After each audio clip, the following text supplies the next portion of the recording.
TheTheater.com. Prop 29 is all about politics and not about patient care at all. One special interest, SEIU-UHW, is pushing yet another dangerous dialysis proposition that threatens the lives of 80,000 dialysis patients. The same special interests are picking on dialysis year after year. If I could tell special interests one thing, please stop. Enough is enough. Please leave our dialysis patients alone.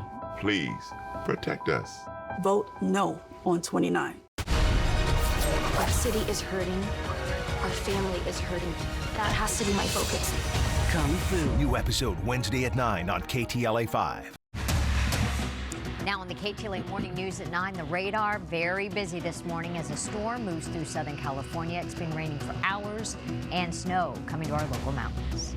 It is Election Day. Local polling places are open for folks to cast their votes in person or to drop off their ballots.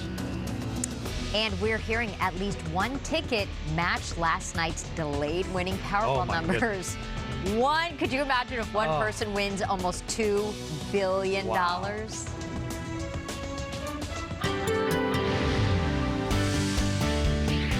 Wow, wow, wow.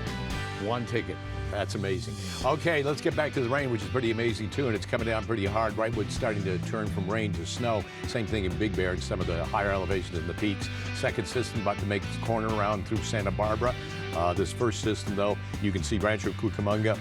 Outside of Crestline, that's where the rain is coming down the heaviest, anything in the red. And this shot just gets worse. You're actually looking at the Morongo Casino shot, and you just can't really see much. Low 60s all the way across. Rain for today and tomorrow. Same thing right here in the Inland Empire, High Desert, Orange County Inland. Pretty well in the low 60s or upper 50s. That's it. Frank, Jessica, back to you.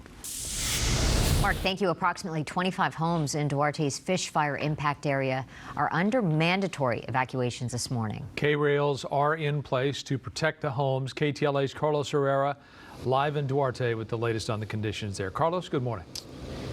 Hey, good morning. And yeah, this area remains under a mandatory evacuation. This is the impacted area you see here with LA County Sheriff's deputies blocking this area off, enforcing those orders. This is 25 homes located on Mel Canyon Road between Fish Canyon and Brook Ridge Road as the base of the mountains. Now, we've gotten a slight break in the rain here this morning, but it was consistent heavy rainfall for at least 4 to 5 hours in this area. Larry Braceda here, public safety manager, the city of Duarte, joining me this morning. Although we haven't seen that steady flow of mud and debris in this area, does not mean that it could come soon. No, absolutely. What we've had as far as a prediction from the National Weather Service has been pretty consistent.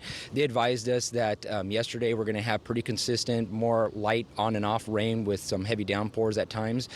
So it's been pretty consistent for that prediction. But the real big prediction that we're worried about and concerned about is today. Today they're expected to have about half an inch to 3/4 of an inch intensity rain rates, which anything above half an inch per hour rain rates will let debris flow. And that should happen anytime between noon and 7 p.m. today. So this, of course, can be dangerous.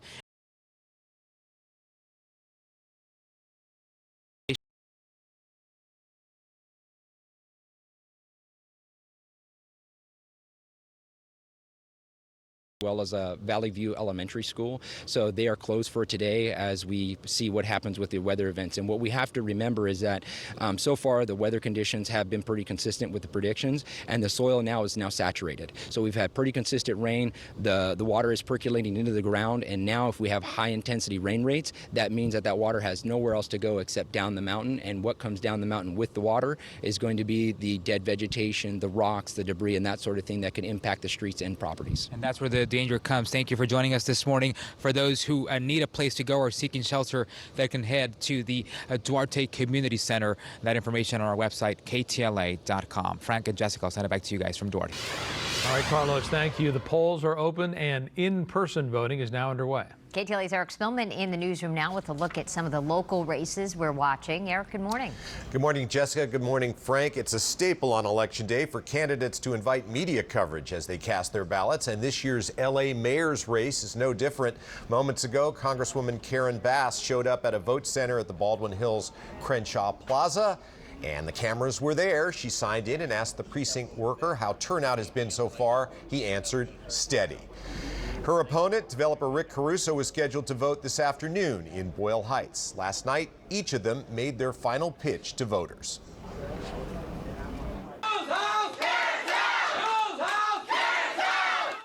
Bass rallied with chanting volunteers at a phone bank. She says people power will put her in City Hall and help solve the city's problems. She says her campaign is about building a coalition, and she took a shot at her opponent's decision to spend almost $100 million on his own campaign.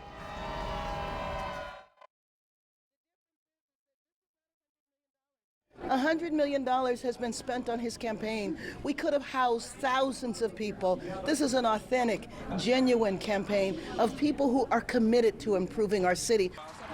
Rick Caruso toured attractive tiny homes in North Hollywood last night. He has promised to create 30,000 shelter beds for homeless people in his first 300 days in office.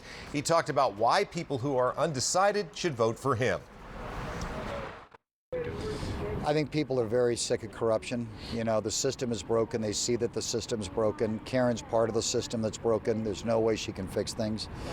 And people are hearing my message now. They want an outsider. They are heartbroken to see people in the streets, like the people I talked to tonight. They're also heartbroken to see their community so impacted. And they're heartbroken with crime, that they can't go for walks at night. You know, the city has got to change. The race has tightened since the primary in June. The most recent LA Times poll has Bass leading Caruso by just a few percentage points. And right now, the polling is within the margin of error, and it's really going to depend on which candidate is better at turning out his or her voters. Another race to keep an eye on, LA County Sheriff Alex Villanueva is fighting to keep his job. He's been in a battle with LA County supervisors, and he's facing a stiff challenge from retired Long Beach Police Chief Robert Luna. The winner could face a new check on power. LA County voters will decide Measure A, which would allow the supervisors to fire the elected sheriff. In some of these races, don't expect a final result by midnight tonight. Mail-in ballots can be counted if they're received at the registrar's office within 7 days. As long as those ballots are postmarked by today, it takes time to verify each ballot. So if a race is very, very close, we might not know who the winner is for as long as 2 weeks. Frank, Jessica? All right, we'll be watching that, Eric. Thank you. Voters in Culver City are deciding if 16 and 17-year-olds should be able to cast ballots. Measure VY involves voting in city and school board elections. Backers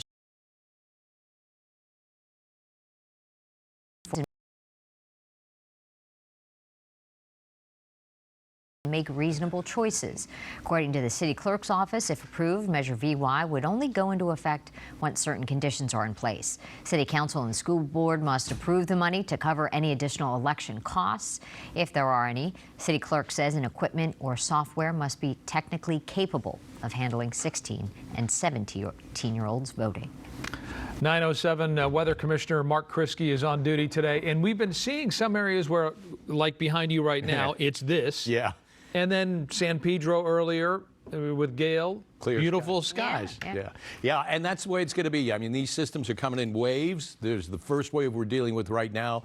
But for areas like San Pedro, maybe they're done with this first wave. But there is a second wave underway, and that one's even stronger and I think more widespread compared to the first one. So, okay, here's what is moving out. Right